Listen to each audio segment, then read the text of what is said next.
Welcome to this new battle report for Sector Alex. This time we'll be following the pirates of the Fisherman clan on an offshore fishing expedition.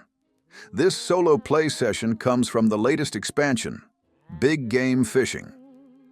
In this deep-sea fishing mission, our brave fishermen must retrieve 2 kamikaze fish eggs. Kamikaze fish have an unfortunate tendency to explode when threatened by nearby units, so keep your distance. Here is the flagship, the Kraken, the only vessel capable of transporting the largest prey. Its crew consists of the captain, a mechanic, and a beast tamer. The rest of the crew is made up of trolls and fishermen. It's equipped with a heavy harpoon cannon, and its role is definitely focused on capturing. The rest of the fleet is made up of 2 Freluquet-class ships. The Trapper is equipped with electric nets and carries melee units. The Hunter is armed with a cannon and helmed by the Old Hunter, a character built for ranged combat. This duo will provide support to your flagship by adding more versatility to your fishing techniques. And let's not forget the captain's familiar, the shepherd shark. This small, ferocious creature with its predator instincts is perfect for keeping kamikaze fish at bay.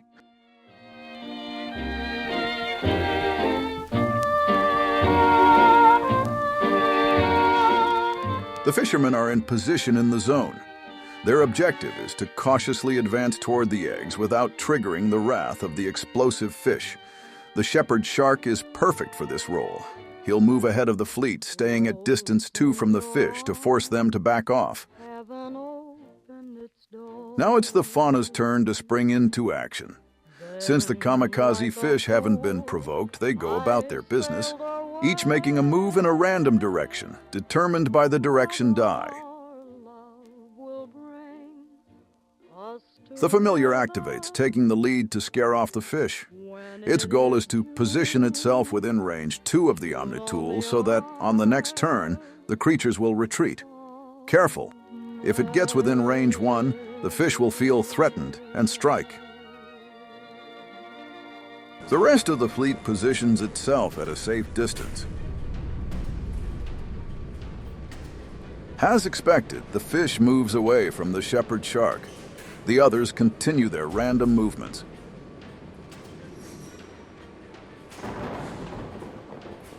It's the fisherman's turn. The flagship advances to get closer to the egg. Any kamikaze fish within range 2 of the egg become hostile. Luckily, thanks to the shark, there's only one. It should be easy for the crew to take it down before it charges on its turn.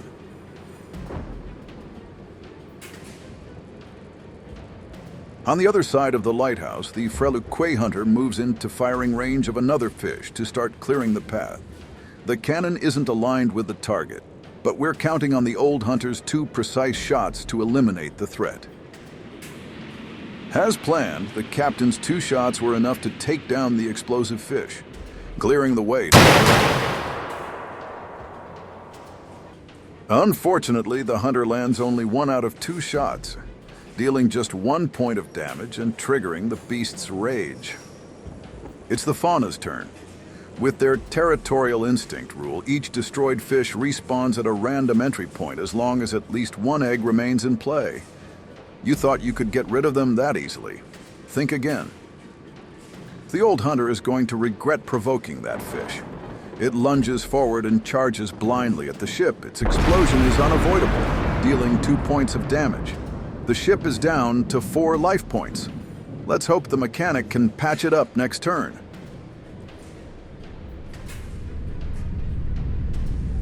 So let's fast forward through the next few actions leading up to the capture of the second egg.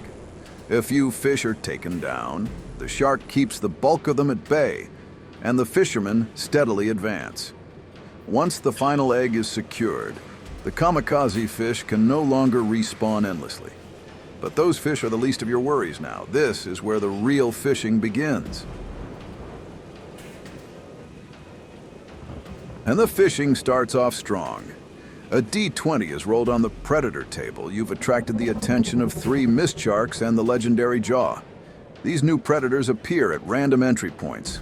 They're dangerous creatures, but if you manage to capture them alive, they'll make for valuable catches, either to sell or to tame. So let's break down the gameplay phase for these sharks. During the fauna activation turn, the first mist shark charges the nearest ship. It attempts an attack, but in its eagerness, it fails to sink its teeth into anything.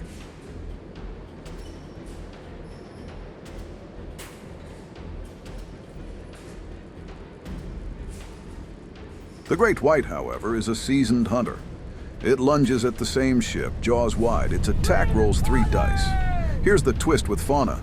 You never know if they'll target the ship's hull or a unit on board.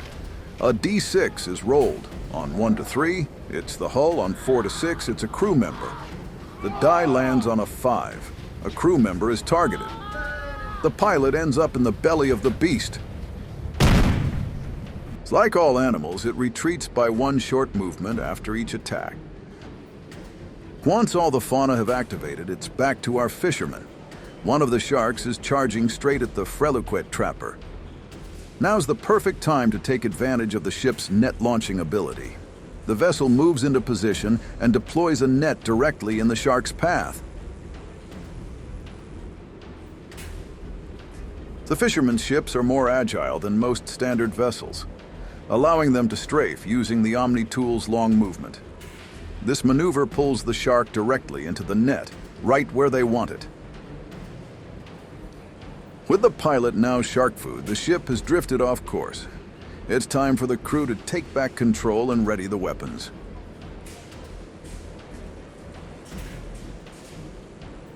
During the fishermen's shooting phase, they manage to chip away a few hit points, but the sharks have the ability to dodge some of the attacks. Fauna's turn, the beasts are predictable. Locked in on the hunt, the mist shark charges straight into the net. Let's take a closer look at how nets work. A net test works just like a capture test. The net has a capture value of 3. The creature rolls a d6 and adds its size bonus, in this case 1, plus its remaining HP, 2, for a total bonus of +3. The player controlling the net then rolls a d6 and adds the net's capture bonus, which is +3. Whoever gets the higher total wins the test. If the shark wins, it destroys the net and loses 1 action. If the net wins, the beast is captured and remains in place. The net rolling the green die gets a 4. Adding its capture bonus of 3 gives a total of 7. The shark rolls a 2, adds its size bonus of 1, and its 2 remaining HP, totaling 5. The shark is caught in the net and captured. All that's left now is for a pirate ship to sail in and collect its prize. On the other side of the clouds, the other sharks continue their assault. Though the old hunter manages to dodge the fearsome jaw, the new pilot suffers the same fate as his predecessor, devoured. Mist sharks have the predator instinct. They're here to feed. After devouring a crew member, the shark rolls a d6. On a 4 to 6, it's satisfied and leaves the area. On a 1 to 3, it continues the hunt. This time, the roll lands on a 4. The shark is satisfied and leaves the zone. 1 less mouth to worry about, for now. It's time for the pirates to put an end to this shark buffet. The flagship moves into position to harpoon the beast. One of the trolls hurls his weapon, hoping to chip away even more of the monster's remaining hit points. Harpooning works similarly to a capture test, but this time we factor in the harpooning bonus from the gunners. In this case, the total bonus is 6, plus 3 from the heavy harpoon, plus 2 from the captain, plus 1 from the second gunner who has the harpoon's 1 ability. The shark rolls, but fails the test. It's reeled in, dragged into contact with the ship. With the beast now in contact, the crew seizes the opportunity and attempts to capture it. Everyone's in position and the capture test begins, just like with a net, but this time the capture bonus is the total sum of all units with a capture ability. And here they got numbers on their side. The roll favors the pirates. The fearsome jaw is captured alive. Let's fast forward through the final skirmishes with the remaining sharks, who all end up captured by the fishermen. With all the creatures from this wave either taken down or secured, it's time to move on to the final wave. All that noise has attracted something much bigger.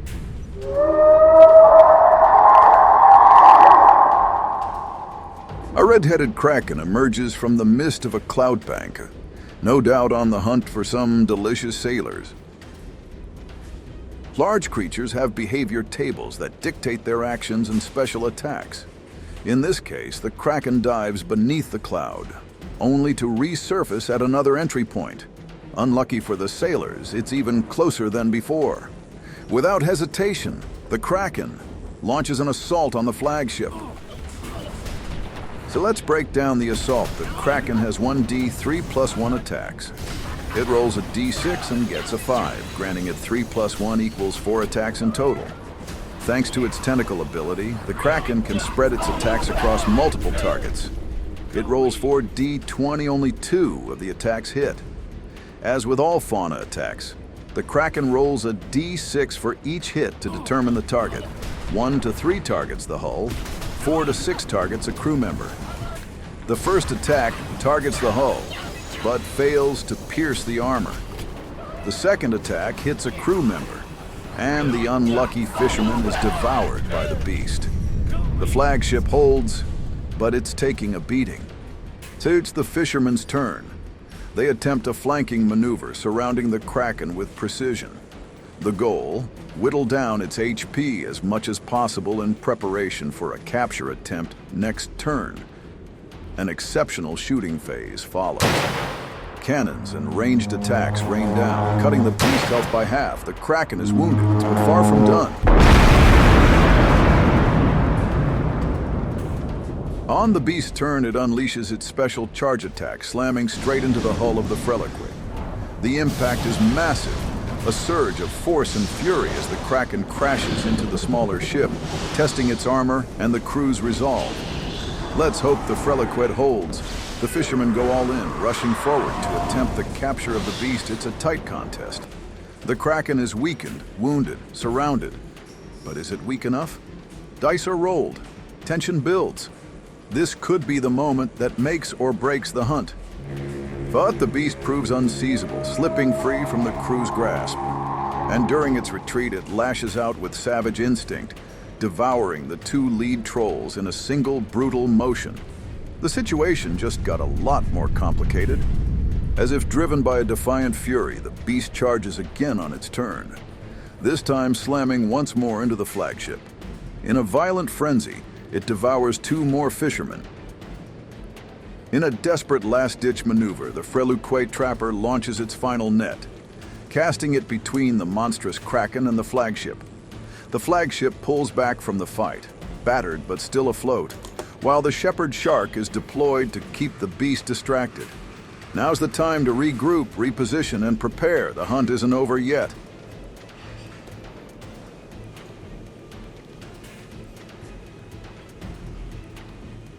The red-headed kraken makes short work of the miserable shepherd shark, snapping it up in a single merciless bite. The distraction barely lasted a moment, and now the beast turns its gaze back toward the fleet. A final volley wounds the beast further. The captain shouts, "Regroup!" The fleet tightens, ready for one last shot.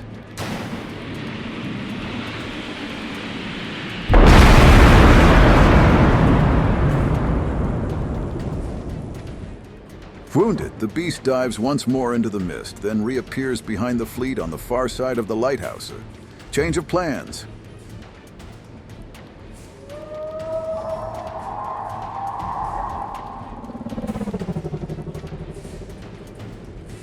The sailors throw the ships into reverse, turning to face the beast.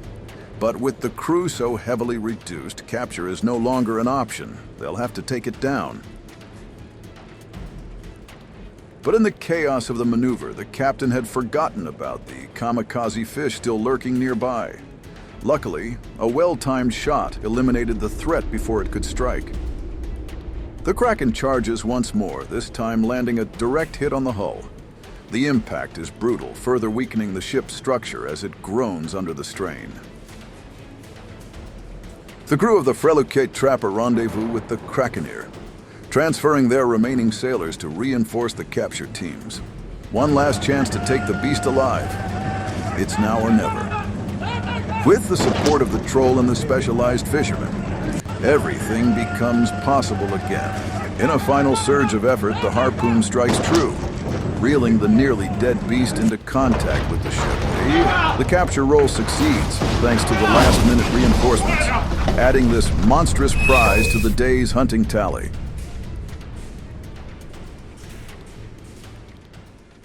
The fishing day comes to an end, just another hunt above the sea of clouds for the fisherman clan. They'll no doubt raise a glass to the brave souls lost, or more accurately, eaten. At least the hunt proved fruitful with high-value monsters secured. Who knows what might come from that great white shark once it's been tamed? Thanks for following this battle report. Discover the full world of Sector Alex on My Mini Factory and dive into the high-altitude fishing universe with the Big Game Fishing expansion. Link in the description. Love was in bloom there on the